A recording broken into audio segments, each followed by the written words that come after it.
growing out of religion, or no one is allowed to make a fool out of you. Bottom line is this: you are a treasure of wisdom and experience, but people came and mixed up some things. As your children and granddaughters become doctors, philosophers, and even artists, they will begin tiptoeing around your religion. And at an age where you should share the most powerful of your wisdom, you will come across as disconnected, whimsical, and a little quirky. They need your observations. They need your wisdom. They will make easy to prevent mistakes without it. You are not allowed to pull them into a delusion, but you can take them on your scientific investigations.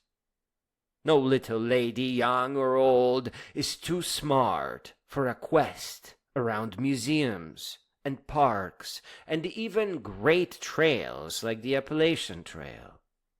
So as long as the quest runs for many years, preferably every other Sunday, and includes sandwiches and snacks. You simply start by admitting the truth that times have changed. That's what times do. And you have to update your views of the world. That's what grandmothers do. But, make it clear to them that if they ever think of you as quirky again, you will cut a switch, and at the very least, wave it around in the air like you mean it.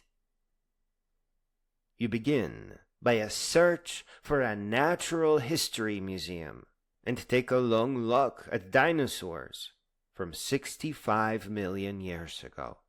First, we will melt away the insulting lie that Lord and dinosaurs lived together. And here you will witness that Earth can't be 6,000 years old. At the foot of the dinosaur, you should be able to spot the little shrew.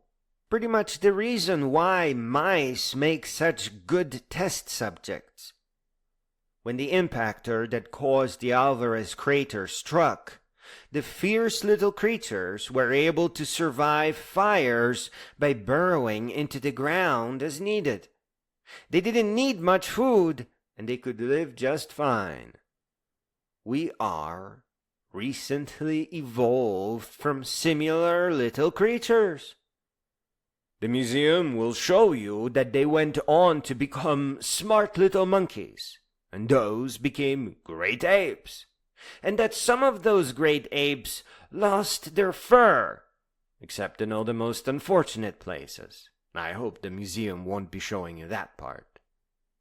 This is easy to learn, yes, and you may already feel that way, but what isn't obvious is that our evolution continues. You are allowed to extrapolate it forward.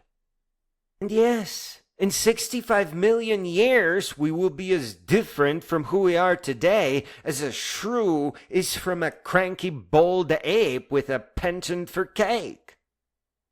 Madam, keep in mind, this is not a journey you will be taking alone. You will be dragging the grandkids along.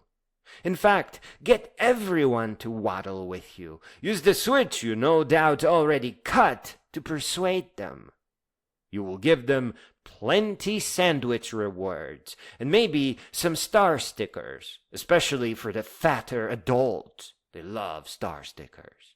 But do plan ahead as to how to keep them quiet and interested. Don't let the adventure end with spending hours driving back home. That will ruin the memory. Get a bus or stay at a hotel and get a ride back.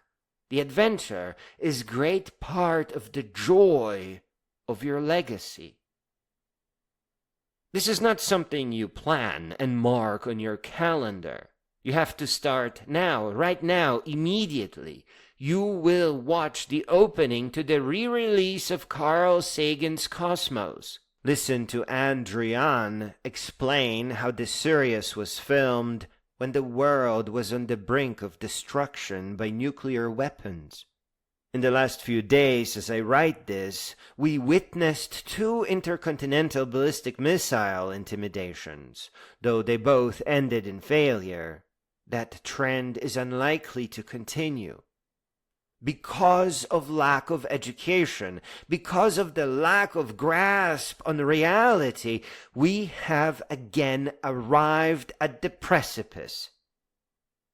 55 years after, Carl Sagan was already warning us. You will have to explain to the kids that humanity is repeating mistakes because it is not correctly learning, because authentic education is hard to come by. You have to tell them that now is the time and watch Cosmos with them. That's where you really start. Then you must absolutely watch or rewatch the Neil deGrasse Tyson remake, preferably outside using a projector so that the kids remember those moments. You can rent a movie theater too. The gift of giving your grandkids or grand-grandkids Carl Sagan's Cosmos is unforgettable. They will always return to that moment. They will always celebrate you. You aren't just rising above religion. You are now building your great legacy of wisdom. Borrow from the library 2 audiobooks and re-listen to them dozens of times, privately, without telling anyone. A Short History of Nearly Everything by Bill Bryson, and Demon-Haunted World by Carl Sagan.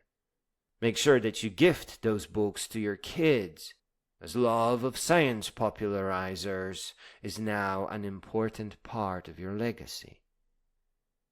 And now you will begin documenting your memories, especially of the people that have passed. Good and bad, all wisdom is precious. You will, in fact, get to meet them again, in a way, in your memories. Make sure to never turn off the camera or microphone, especially as you laugh or cry, or even make embarrassing snot bubbles with your nose. Your kids need to see the real you, not just the perfectly and neatly dressed, pampered version from photos.